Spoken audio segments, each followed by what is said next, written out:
Just came back from the Gopher Tortoise meeting. No, I didn't. I don't even know what I came back from. So I just came back from the Jones Center and I am exhausted. I'm exhausted. It was a great trip, but I just am so tired now. So yeah, to prepare for my trip on Friday, I had to get these keys, and then I went to Whitehall, which is, so it's called Whitehall Forest, and it's something that's owned by UGA. And Warrenell is very proud of the fact that they have a little research part there. And it's through this little schmancy gate. So, like, the rest of, like, you know, you can get a Whitehall pass if you're in Warrenell, but, like, I don't know if, like, the rest of the students can get that pass. But anyway, you go through this gate, and there's, like, a fox squirrel that lives out there, which is pretty cool. If you've never seen a fox squirrel, this is what they look like. Yeah, and so I had to go get this truck, and it was very unclear which truck I was getting. They were like, you're going to go get the Ford diesel, but there are 2 Ford diesels out there, so naturally I tried to unlock the wrong one for a while, but figured that one out. So the one that we were using was a 22-foot truck, which, I mean, I've driven large cars before, but like, oof, and it was diesel, so it sounded like a tractor. Like, it just made so much noise. You could hear us coming for miles around, I swear. So I somehow managed to maneuver this poor thing out of Whitehall, and then I had to get it to campus, and then I had to use this pass, and the pass just, like, I was reading it. So first I tried to park in just the normal parking lot, which was behind the building, and I took up 2 spaces because, you know, it's a really large, hi, cat. Oh, okay.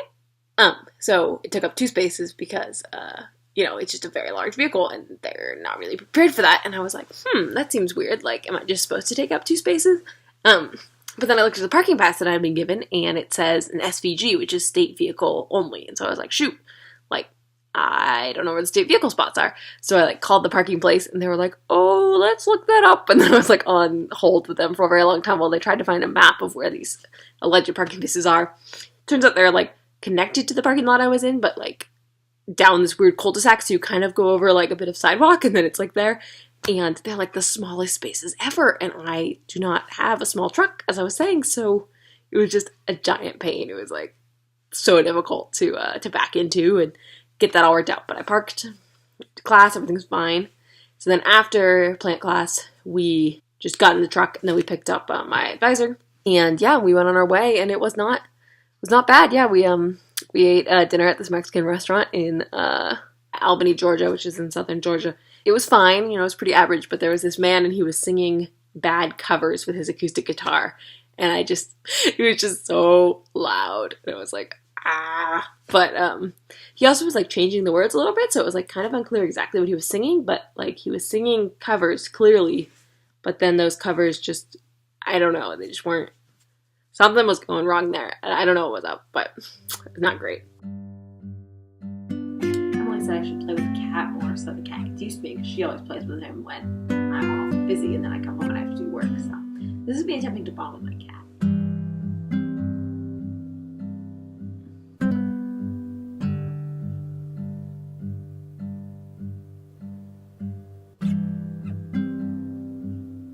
What's up?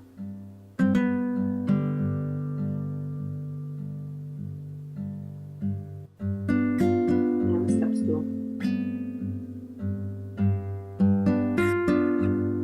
Stool upon which my cat would like to play with some string.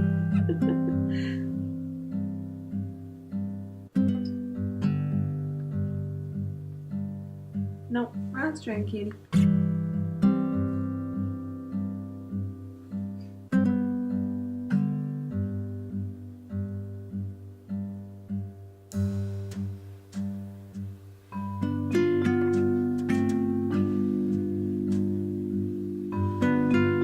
Emily read, when you're done playing with your cat, you're supposed to give them a treat to signal the end of playtime. So we're going to try that.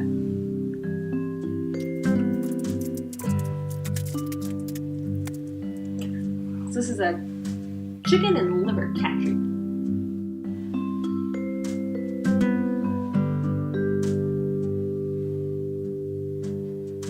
And now we're done playing.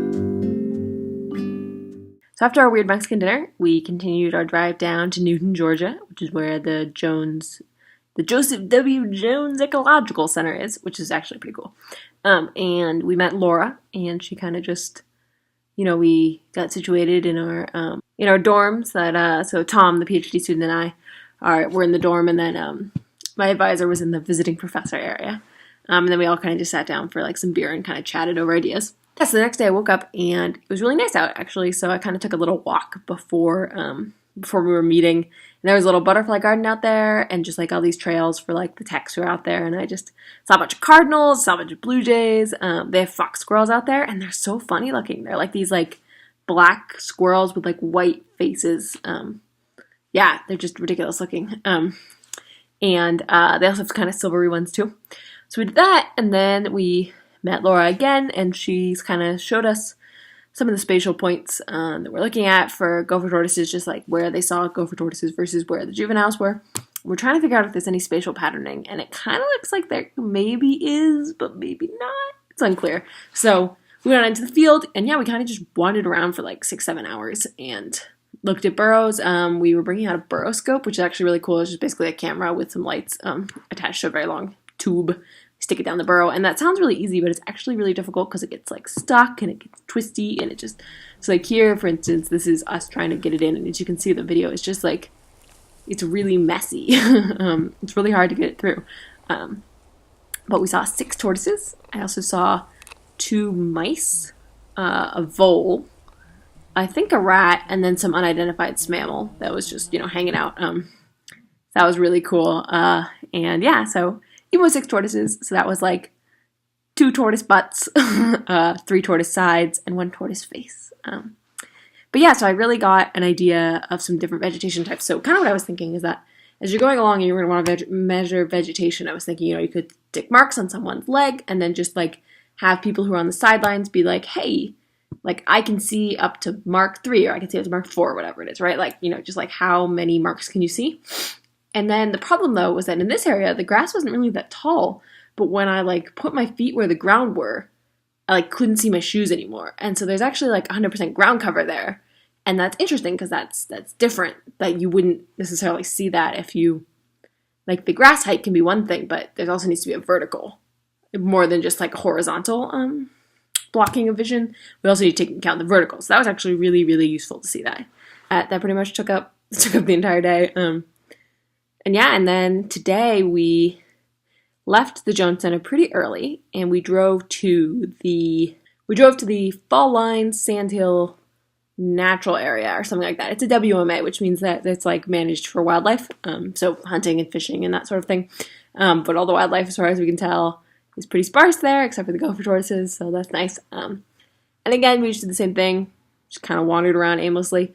But this time we found a tortoise skeleton, so that was pretty interesting. We found a couple of really small burrows, and then just like some of the largest burrows I've ever seen. Like they were like 45 centimeters, which is like I could stick my head in one. Like a tortoise would be probably, I don't know how long my head is, but that seems like the width of the burrow, and that's just crazy. So that was really cool. I really wish we'd had the burrow scope then, but we didn't bring one with us. That was just something at the Jones Center. So. And we were also doing something, so I found out what it is that Jeff and Clint are thinking I might do, which is that in the month of May, I might go around Georgia and try and find spots so they've made this habitat suitability model for the gopher tortoises, and they've looked at soil and vegetation type, and it's predicted all these areas across, I'm not really sure if it's just Georgia or larger than Georgia, but at least in Georgia. And they've predicted areas where the gopher tortoise has suitable habitat. And then some of those areas, people have been doing studies. But in other areas, there's probably federal lands where it's unclear whether or not there are actually gopher tortoises there. So I might go out in the month of May and see where those locations are, and see if there are any gopher tortoises there, or see if the model is actually doing a good job. So that would be really cool. But what we were doing this time was just kind of we drove off this on this random private road for a little while, and then just kind of walked around and saw an area that the habitat was predicted to be good. We saw it, and it was predicted to be okay. And it seemed like it was okay. I mean, we didn't really see any tortoises or anything, or any evidence of tortoises, but it seemed like there might be some tortoise food there. So anyway, it's just really interesting to see these predictive models and go out into the field and see how they're working. So I really hope that I do get the opportunity to spend a month wandering around Georgia, seeing where there might be gopher tortoises. So I also Skyped with Emily recently because so I had to go to the Jones Center, and then, Excuse me, Mr. Cat. Excuse me. So earlier, Archie and I Skyped with Emily, and the dog that was nearby, Nola, which I believe is her sister's dog. So she's in Tennessee right now because she's going to Costa Rica tomorrow, which is pretty exciting. So we Skyped with Emily and Nala and everyone earlier, and it was really funny because while this cat was sniffing me, and I was just like, "Cat, what are you doing?" I was taking a screen video by accident of our conversation, and Nala just sort of went up to Emily's face and went, "Bap!" So this is what that looks like. But dogs are weird. Pets are weird, you know? What's up, kitty? What do you want?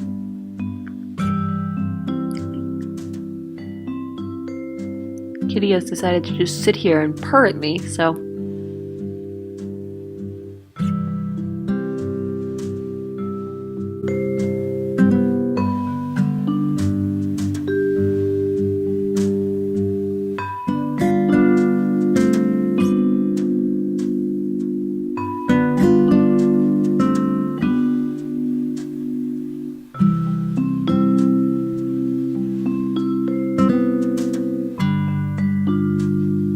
Sue's decided to sit on me.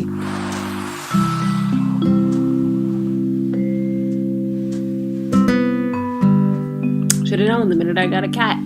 Everything that I own is actually secretly his, and I'm just